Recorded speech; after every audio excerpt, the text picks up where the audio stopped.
So I've been in China for about 2 months, and I think I'm in pretty much the final stages of culture shock now, which I'm pretty much acclimated to China. I can get around here. I can tell taxis where I want to go, and I know how to buy food and take the subway and all that stuff. But it's just now those little things about Chinese culture that I'm realizing are so different and that are starting to irk me and bother me. So I want to just share a few of those with you today. uh, Things that are starting to really bug me about China. The first one is that on signs and T-shirts and all different kinds of goods here, they have poorly translated English. It's called Chinglish. If you Google the word Chinglish, then you'll find all kinds of ridiculous signs. But I've seen a lot of them, and I wrote down some of them so that I could share them with you. I saw this T-shirt that said "just came out of runway," like a model runway. Or I saw this other shirt that had a picture of a cat, like right here, and then underneath it said, "I heart Mrs. Cat." And yeah, I don't really get it. And there's a billboard that I walk by every day that has these really cheesily posed like 5 people with like, it's, I don't know, the print ads just look cheesier here for some reason, but on the sign it says "just make fashion." And then I think the two best ones that I've seen, though, there's a restaurant here. It's actually been closed down, which is a shame because I really wanted to eat there. But the restaurant is called Mister's Hot Dog. Mister's Hot Dog.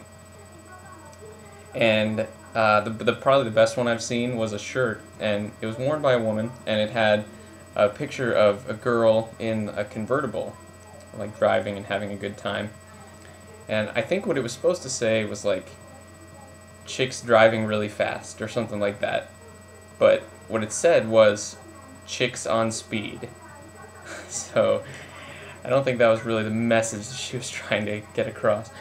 But also you'll see shirts that just have like really offensive things written on them in English, and the person clearly doesn't know what they're wearing, like racial slurs or different stuff, like where you're just like, whoa, wow. Yeah, so that's Chinglish. And then another thing that's been bothering me about China is that a happy birthday never ends here. You hear that song probably 6 times in a given day for no reason. It's not anyone's birthday. They just play it. There's a street sweeper here that like a car that sweeps the streets around the city.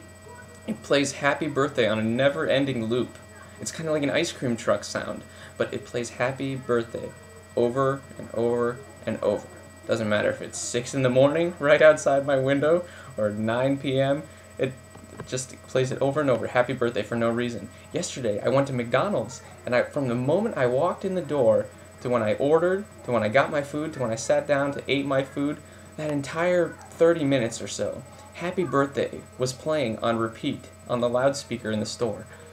Sometimes it was in Chinese, sometimes it was in English, sometimes it was instrumental, but always it had this sad, slow drama to it, and it was sung by a group of little children.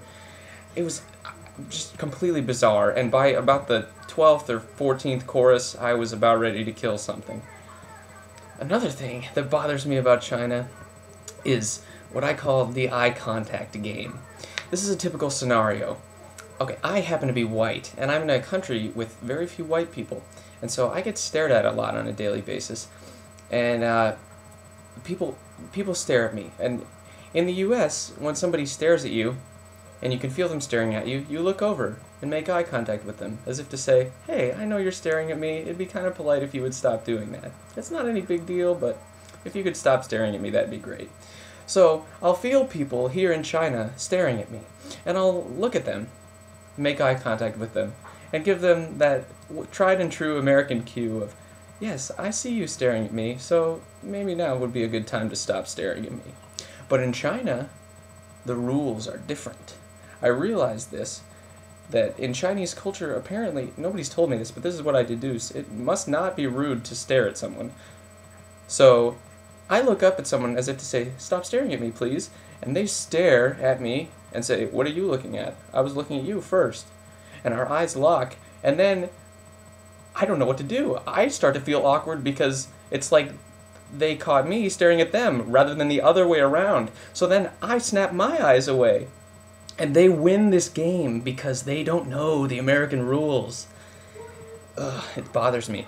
And I don't know, but the one thing that I have on China that I finally discovered, and this is like my little way of getting back at China for not playing by the rules of the eye contact game, is that the reverse is true when it comes to crossing the street. Someday I'll take some footage just of a normal traffic intersection here, because it's totally crazy. But basically, if pedestrians are using the crosswalk this way, then cars are simultaneously turning through the crosswalk. So it's this little cat and mouse game of or a game of chicken between which is going to go first, all the pedestrians or all the turning cars. So it's always this little game of chicken. It's very psychological. But I've realized that if you make eye contact with the driver in the car, that's the sign of pedestrian surrender.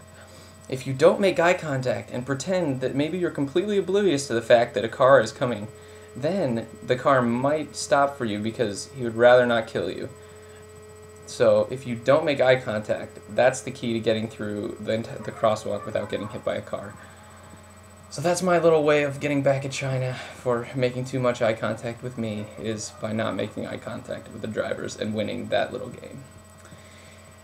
Thank you for listening to my rants, and I'll see you next time.